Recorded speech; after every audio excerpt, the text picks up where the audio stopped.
Welcome back to Event Explorer. We are the podcast where you get to hear the stories behind the world's coolest festivals directly from the people putting them on. Thank you for tuning in. In today's interview, we are heading to the Sierra Nevadas and setting the stage for a conversation that's all about growing a festival from the ground up through passion, partnership, and embracing the spirit of the electronic music scene. We're talking today with the founders of Basecamp. It's a festival that takes place directly on the Truckee River in the biggest little city, Reno, Nevada. But it didn't start there. And its path to moving into this unique location is a really cool story that we'll dig into. The conversation today brings up that topic of natural features of a location making for a great festival. There's a lot around the world that take place in really cool places. Locations like Telluride or Aspen in Colorado, Governor's Island with the view of the New York skyline, Treasure Island in San Francisco. I mean, there's really, really cool locations where festivals kind of create a backdrop. It gives something more than just the lineup. Let me know if there's any festivals that you go to, at least partially for location. Hit me up through social media at Event Explorer Podcast or send me an email, daniel@eventexp.org. Let's keep the conversation going. I'd love to talk with more festivals that take place in these awesome locations. Once again, thanks for tuning in. Now let's head over to Reno and chat with the guys from Basecamp.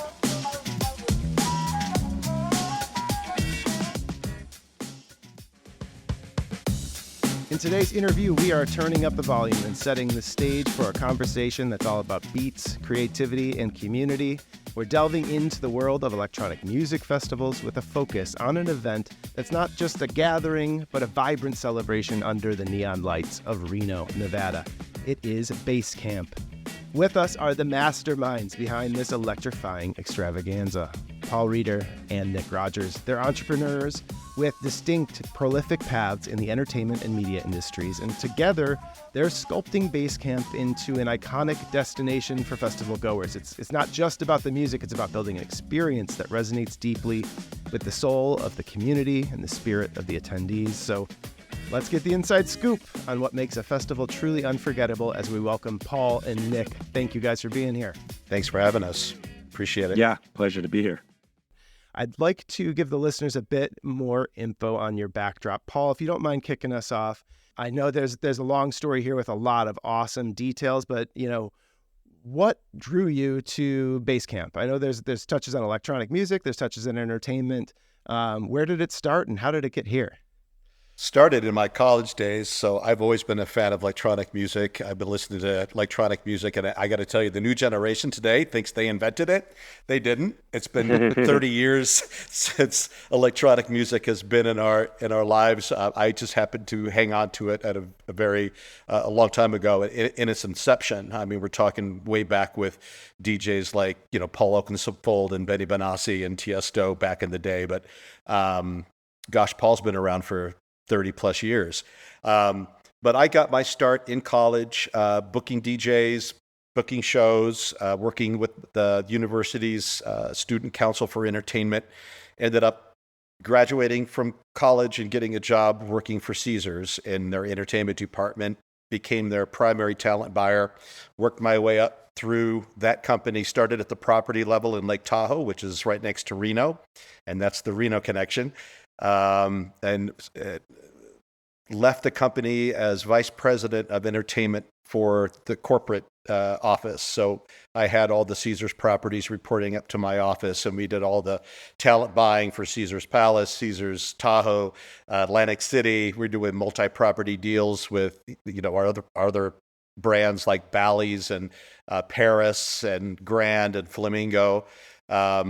And that's how I got my start. And then Harrah's bought Caesars, and that was kind of my exit clause.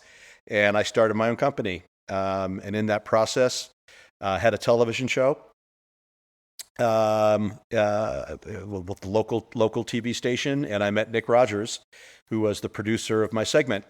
And we started talking about my love of electronic music and how I wanted to, start doing more electronic shows in the Tahoe Basin. He knew of my background. My company, actually, after I left Caesars, started working for the new owners of Caesars, and it was called Mont Bleu at the time, and in the same Caesars building. And I was their primary talent buyer and entertainment arm. Had an exclusive agreement with them, and I asked them if it would be okay if we did an electronic music event called Basecamp. Nick and I, went through some name variations and finally agreed that Basecamp, because of the bass music, and camp because of Lake Tahoe, it just was a natural fit.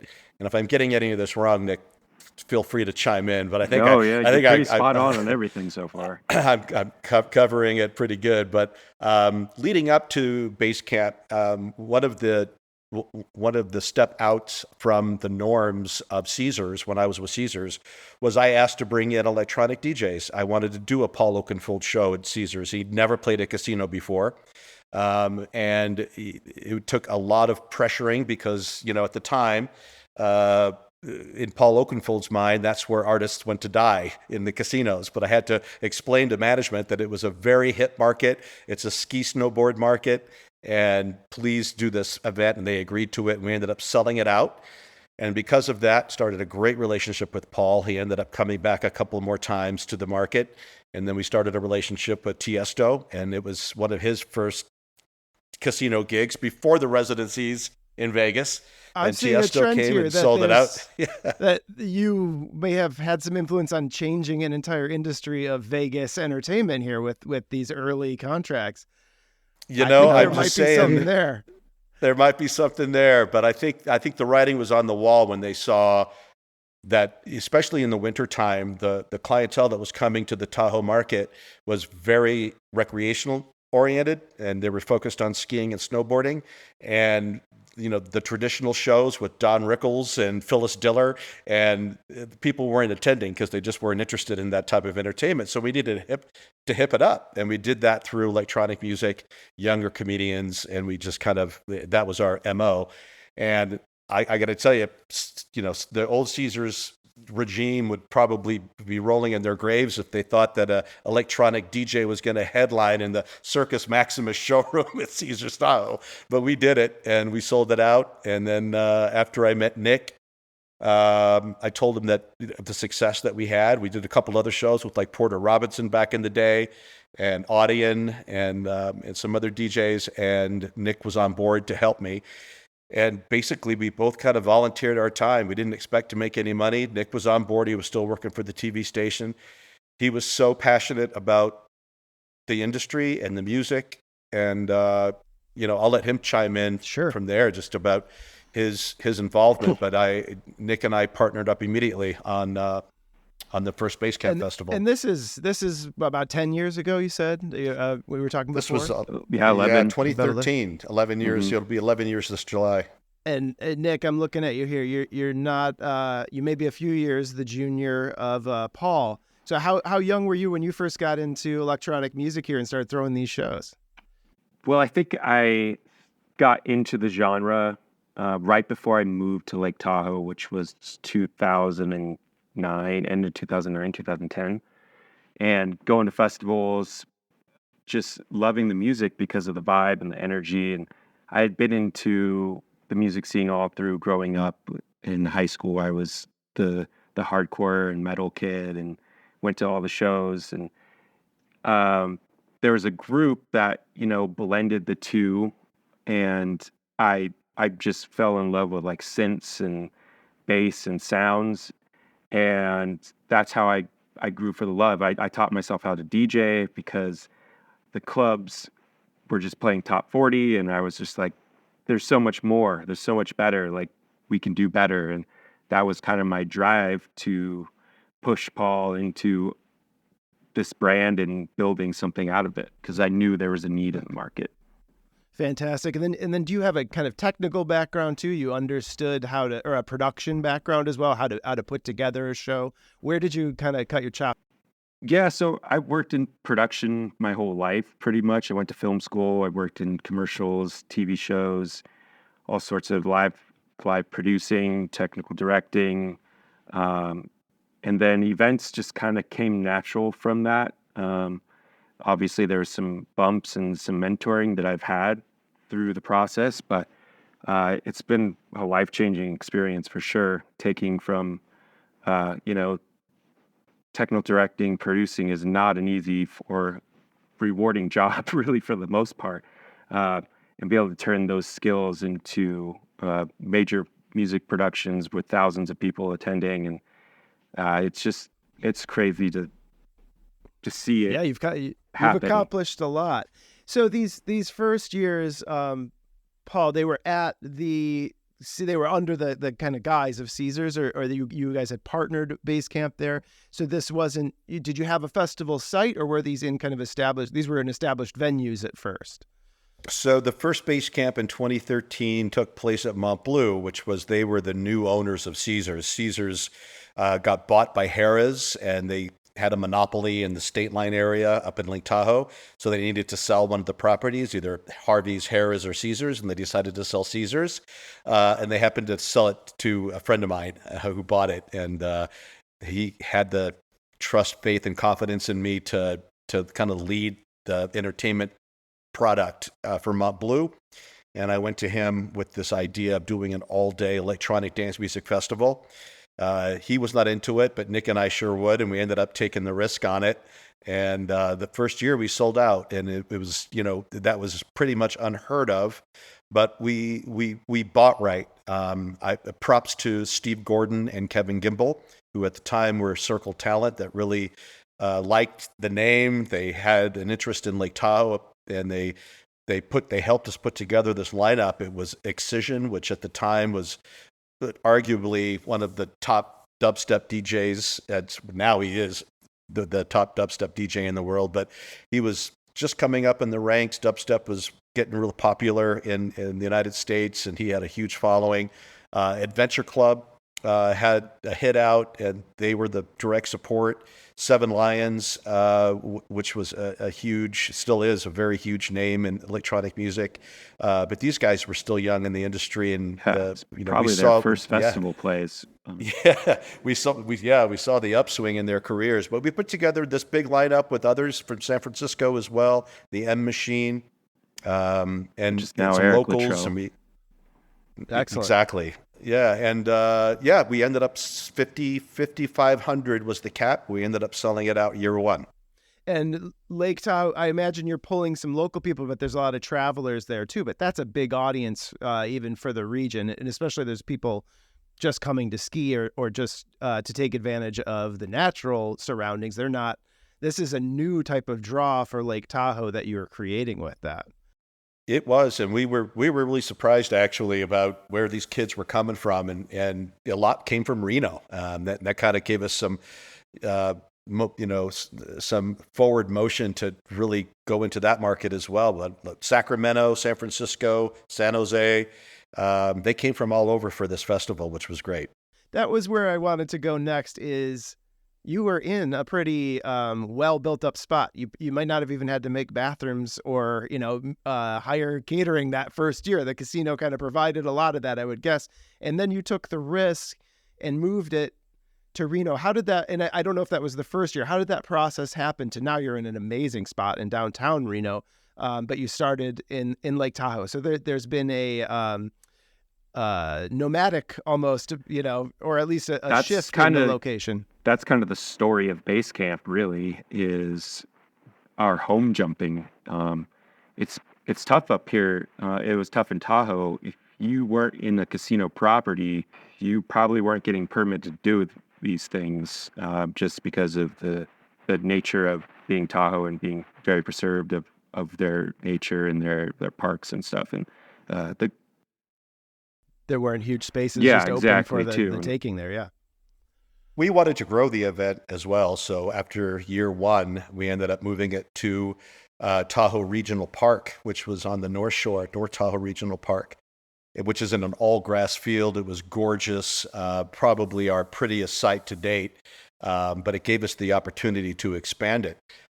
Unfortunately, we did pretty much about the same numbers, about 6,000 people, but we had a big space and we loved the space. We thought, okay, now we can grow this here. And then the neighbors came out and said, not on our watch. They hated the music. They hated the bass. It was a big uproar in the community. The park sat right in the middle of a residential area, and there was really nothing we could do. The constituents were just up in arms that we had put this big, loud electronic dance music festival in the middle of their neighborhood. So we were stuck once again looking for a new home. We went back to the South Shore, where the Hard Rock, at the time it was it Horizon or still the Hard Rock? It was Hard Rock. Yeah. It had just switched over from the Horizon. And this was on brand for them. They wanted to hip up their brand, so we ended up doing a whole concert series back there. We also own the Lake Tahoe Reggae Festival besides Base Camp, and so we did a series of concerts, including Ziggy Marley and Trombone Shorty. We did Base Camp Festival, we did the Reggae Festival, and we did that for 2 years in a row, 2015, 2016 there. And then we took some time off looking for a new home. That property went through some management changes. They didn't want to move forward with any more outdoor stuff. They thought it was taken away from the casino stuff inside. And also, it wasn't like a promoter-friendly deal for us either. We're doing all the labor, we're doing all the planning, and paying out of pocket for all the production, making a parking lot look like a park. Laying grass and bringing in multiple stages and art and lights and shade, and that just wasn't a fair deal for us at the end of it. That's true. So we went looking, and then COVID hit. We actually found a spot up in North Shore. What was the name of that ski resort up there, Nick? That we Soda Springs. Soda Springs, yeah. So that's a funny story in itself. Is we finally found a home. We were going to do it, and then we had a huge winter. And then we get a call that because of the high elevation, the snow was not going to melt in time. And if it did melt, the ground was going to be too soft to support a stage. So that event fell through. Then the following year, the event was on sale, booked, and then COVID hit. So we took 2 years off for COVID.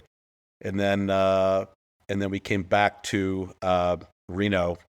We got approval to go into Wingfield Park. But I'm interested in that story. Yeah. So obviously the world's shook by COVID. We're not getting, 5,500 to start people together. How did Reno come about? Obviously, bigger market, probably a little bit more space. You're in a park there. You're in a public space there. So how did that come about?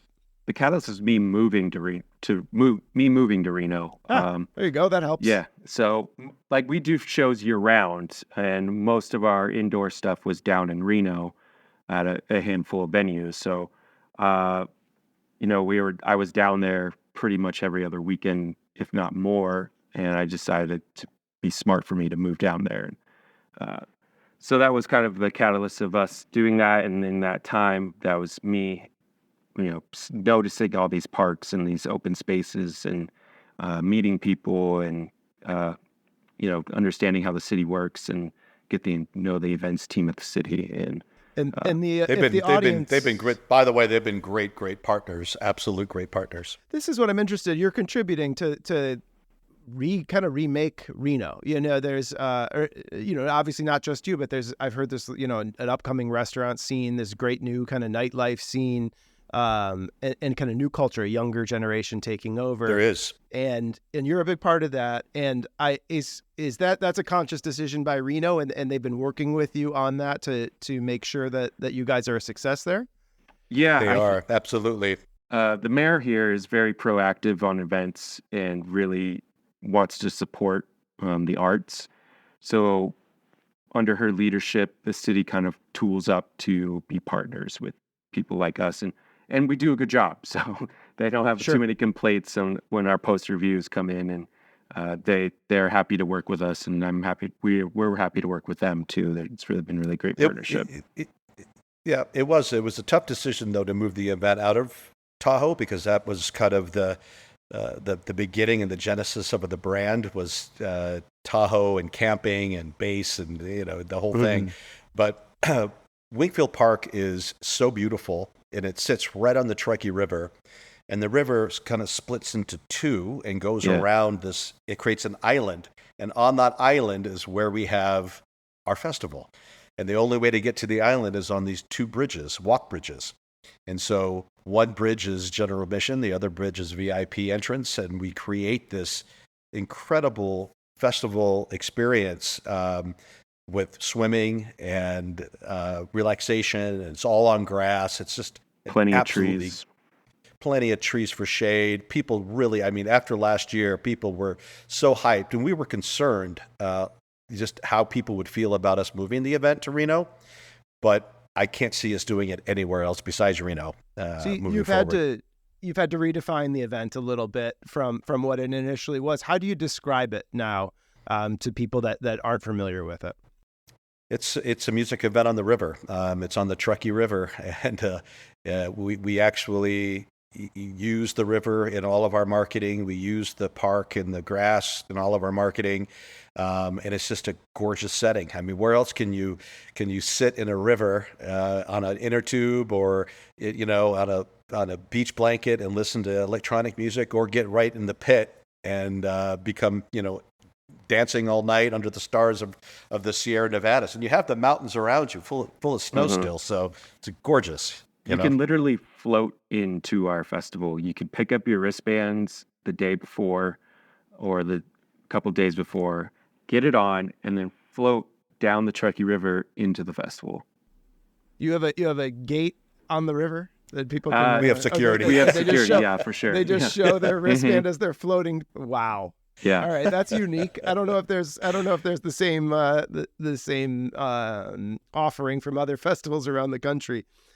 And speaking of which, as well, you guys, this year there is Zed's Dead, Gigantic Nightmare. I mean, some pretty huge acts, but newer acts. I mean, we were talking about Paul Oakenfold and these kind of long term. You guys are still trying to push on the cutting edge and getting some big acts. How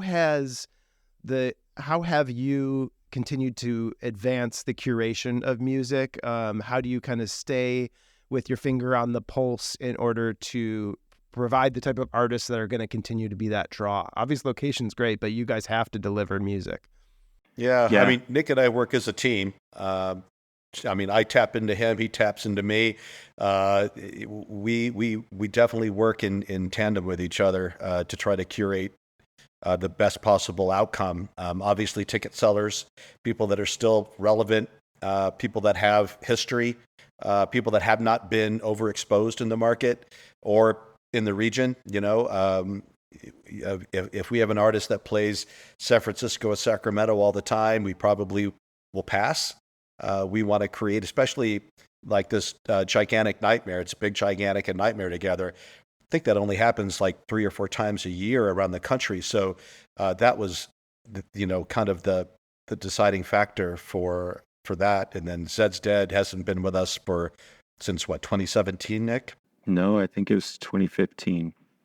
2015. There you go. Yeah. So they were overdue to come back with us, but even up, we do 20, 30 shows a year under the Basecamp umbrella. But Nick and I, really, Nick more so on some of the younger stuff, really tap into his brain and his mind and his sphere of influence too. People that we work with and people that are fans of our brand, we tap into them as well to help curate. And I DJ as well, so I'm constantly getting fed music through all places, and I'm following every trend and Instagram account that I like. So, that bleeds over, and it's honestly probably one of the harder parts of our job is the talent buying part. Is okay, what did this person do in this market that's similar to our size, and what were the ticket prices, so we can try to kind of brainstorm in what a guarantee is going to be like, and does that fit this room? Does it fit that room? Like that's the meat and potatoes of our job for sure.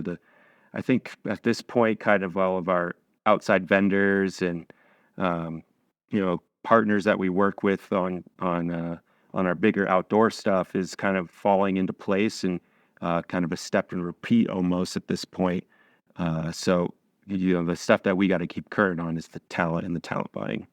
Sure. Yep. Yeah.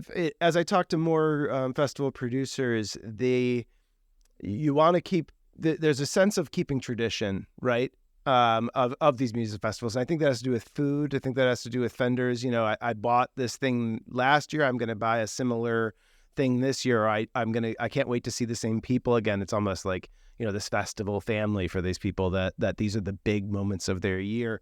What are some of those traditions that Basecamp, that you recognize that your fans enjoy?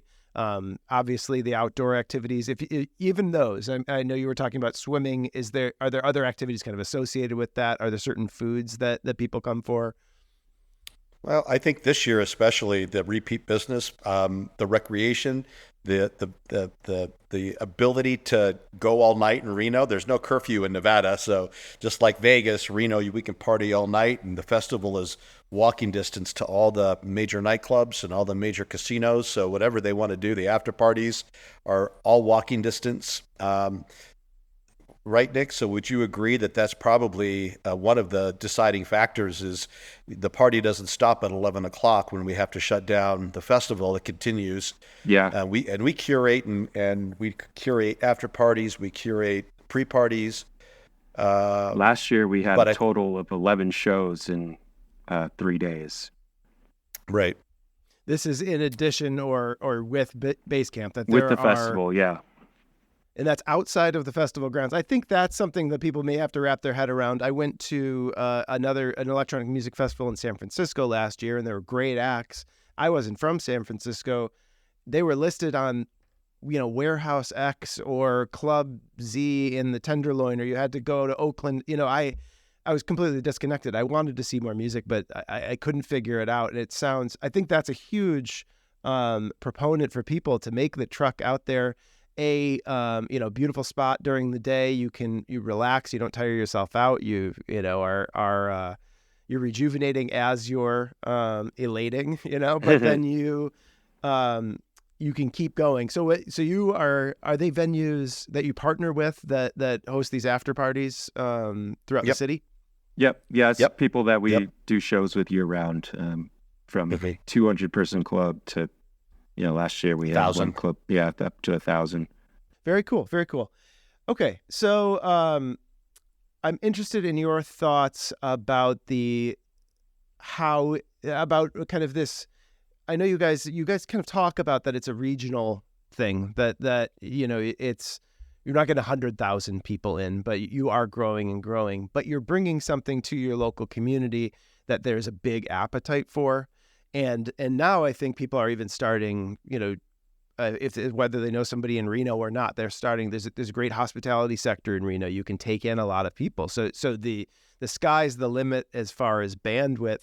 How do you kind of advertise that draw? How do you continue to compete? Because now there's so much competition, and you guys are going so strong there. How do you think that the industry is going to continue to evolve, and you're going to need to kind of compete and offer more? Or do you think that that as cities grow and as cultures grow, you know, they kind of people just find a home in these spots? I'm just curious about your thoughts about the current state of the industry and how you see it growing. I think it's personally about attracting new people to that genre of music as well. I think we've done a good job of letting people know that everybody's welcome. We have all ages shows. We encourage families to come to the shows, and it just exposes people to a music genre that maybe they're not familiar with, or maybe they had a preconceived notion about electronic music, and they get there and they could have been a disco fan of the 70s, and all of a sudden they see Moon Boots on one of our stages this year. They go, oh my gosh, I didn't know disco house was a thing, or I didn't know deep house was a thing, or I didn't know house music was so good. But I think it's educating the market. It's being consistent with our product, and you're right, growing the Reno market. When Tesla moved in, we saw a huge change in the Reno culture. The food culture changed. The industries changed. Our industry changed. That brought in 6,000 people to the market. That's huge. Google came in. Other industries came in. Amazon came in with a big warehouse. So Reno's grown quite a bit, and we've grown with them. Would you agree, Nick? Yeah, I'd say that's pretty spot on. And, you know, we are also lucky to have a fairly decent sized university a mile away from where we do most of our stuff. So that's an ever-changing economy in its own, because every year you're getting a refresh of people and getting them to know, like, who's the electronic people in town? Who do I follow? What shows do I go see?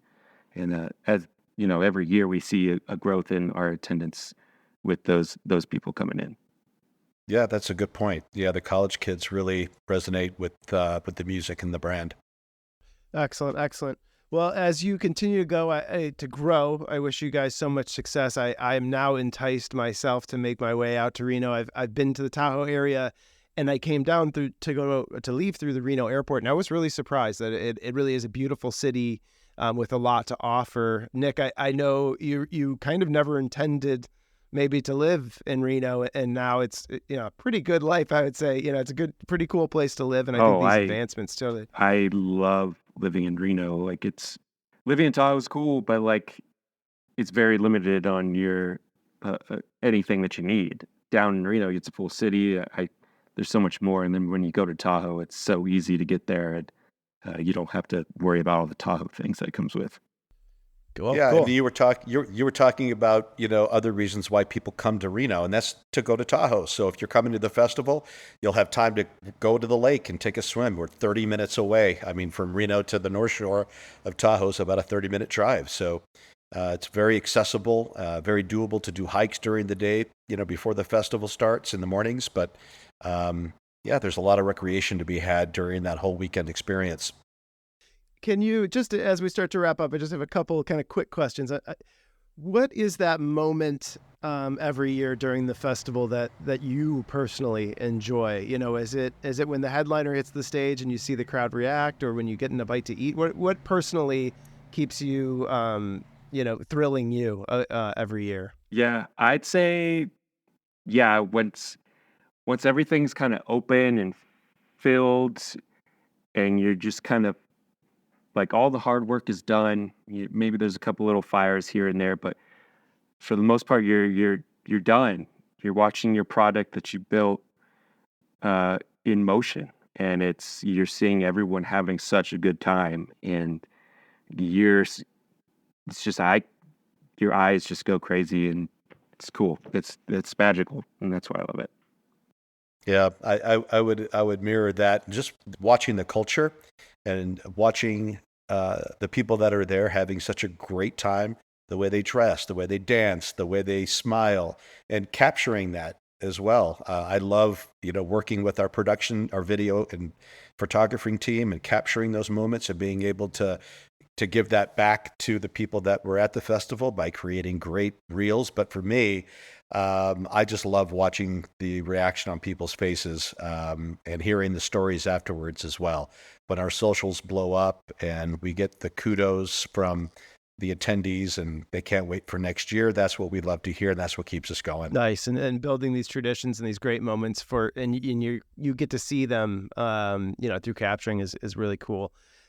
Nick, artist this year, we talked about Zed's Dead, we talked about Gigantic. What are you most excited for? Who's the big draw for you this year? I'd say Joyride or Wax Motif for me. I've never seen Joyride live, and Wax Motif is just an icon to me. His style, incredible. Well, I want to thank you too. I think this is a really cool story. It's obvious you guys have a lot of energy that is being pumped into this, and that's through passion. That's through a love of music. This was a fantastic conversation. I think your insights are really key, and a lot of people can relate to them. I hope people that visit your festival get to hear the story behind it and can appreciate it a little bit more. You guys, blood, sweat, and tears as you go through this and build it. And now you've really built an institution for Reno that they can kind of stick a feather in their cap as well. The city can be really proud of what you're providing for a culture that may not have been the easiest to kind of access and to bring out into the light of day. This is something that can be a jewel of the city. So congratulations and all the success. I know it'll continue into the future. You guys have many more years of growth and awesome events. So thanks again. It's a pleasure having you here. To the listeners, be sure to check out Basecamp's Basecamp and the rest of Basecamp's events. There's just the weekend, and then you've got, events throughout the year. So that's amazing. And you have, I think that this episode will air just after, but you've got a new kind of large event, right, in downtown Reno. Can you tell us a little bit, just a quick This weekend, tease about yeah. that? Well, I mean, I'll take it. We had an event called Base Camp in the Park. That was before we moved the festival down. We did a smaller event in the same park as the festival, but we didn't want to be redundant and to do two back-to-back events in the same park that was doing the festival. So Nick had the idea to move the event and create a block party underneath the Reno Arch, the famous iconic Reno Arch. And we presented it to the city. Nick got the approvals, and we were pulling the trigger. And the event is this weekend with Side Piece and Annabelle England and Corey Baker, formerly known as Kilparis. Yeah. Oh, fantastic. Well, more continued growth. I can't wait to see the images and video coming from that too. I know that it's just going to be like these incredible epic shots of the Reno sign of the city behind it. So, well, congratulations. Thanks again for joining. I encourage all the listeners to head out to Reno, make contact, follow all the socials for Base Camp. There's so many great, vibrant images and sounds coming from everything you guys are putting out. So congratulations on all this success, and we'll check back in, I think, in the future and see your new 60th festival that you're putting on probably in like 2 years. So congratulations again, and thanks Thank for joining. you. Thank you for having us. Yeah, thanks for having us. That wraps up this exploration of Base Camp in Reno. That way of entering the festival, floating on a tube down a river and into the site, well, that's a new one for me and something I may have to experience for myself. If you end up heading out to Reno for Base Camp this year, we'd love to hear a report from a listener on the experience. It sounds like an awesome time, and one that extends well beyond the main event and into the night and the early mornings. So cool, though I think I'd need a nap if I'm going to try to see everything they offer over the weekend. So once again, thanks for listening to this episode and exploring Base Camp with us. Remember, subscribe so you don't miss an episode, and we have many more great locations to explore coming up, so make sure you click that button. Until next time, happy exploring.